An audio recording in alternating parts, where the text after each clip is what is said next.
Bonjour, aujourd'hui je vais vous présenter le clavier Roccat Horde Aimo. Donc c'est un clavier à membrane RGB pour les gamers. On va voir ce que ça donne. Donc voilà le clavier.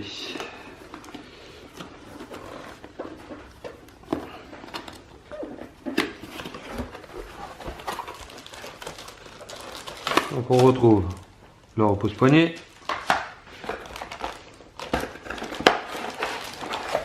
le clavier, en ordure filaire, avec câble tressé. Donc, pour le clavier en lui-même, on retrouve les touches macro ici, les touches multimédia et la molette de config. Donc le clavier est assez standard, à part ici, c'est inversé par rapport au clavier classique.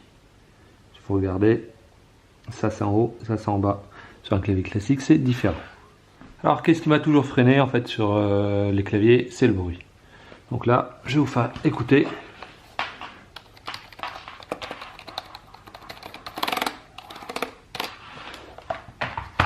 Le clavier du Mac qui est complètement silencieux. Un clavier classique. Je vais vous montrer. Et un clavier mécanique.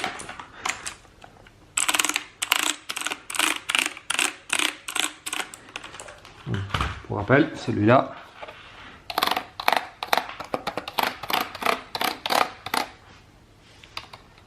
Donc si on appuie, c'est quand même beaucoup plus silencieux qu'un clavier mécanique. Bon, ça c'est pas un haut de gamme, c'est pas un clavier mécanique haut de gamme. Donc maintenant on va pouvoir le tester en action. À la première connexion, en fait, une fois que vous avez installé le driver, il faudra faire la mise à jour en fait du clavier. Donc dans le cas présent, c'est 1.22. Donc après, il faut débrancher et rebrancher le clavier.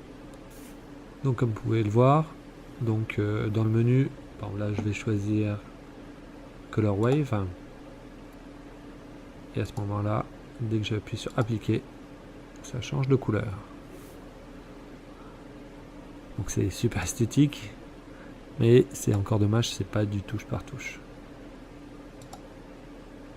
Donc là, on peut faire d'autres effets. Voilà. J'applique. Et ça va le prendre en compte.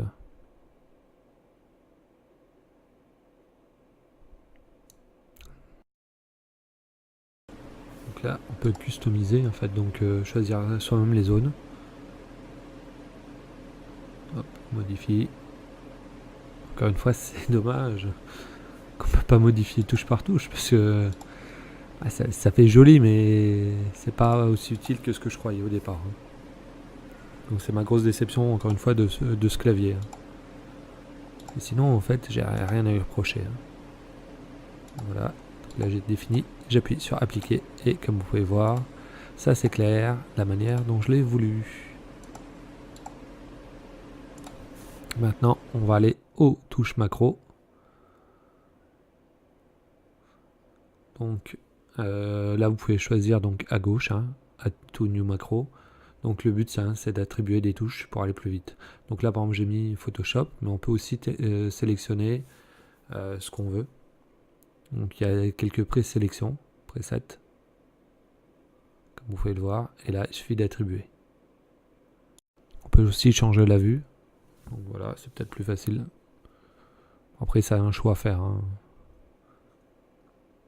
peut aussi changer donc toutes les caractéristiques du clavier. Enfin, c'est surtout au niveau du retour son et compagnie. Je vous avouerai que là, j'ai pas eu besoin de changer. Voilà. Encore une fois, la sélection des zones. C'est vraiment, vraiment dommage qu'on ne puisse pas faire du touche par touche. Je sais, je me répète, mais bon, c'est ma déception. C'est mon clavier, en fait, quand on tape dessus, c'est nickel, ça répond vite. J'ai vraiment rien à dire. Le support est agréable. Bon, il est un peu plus large que mon autre clavier, donc de temps en temps, je tape de côté, donc pas sur les bonnes lettres, mais bon. Voilà, j'espère que ça vous aura aidé dans votre futur choix. Abonnez-vous à la chaîne et regardez les autres vidéos et likez-la. partagez-la.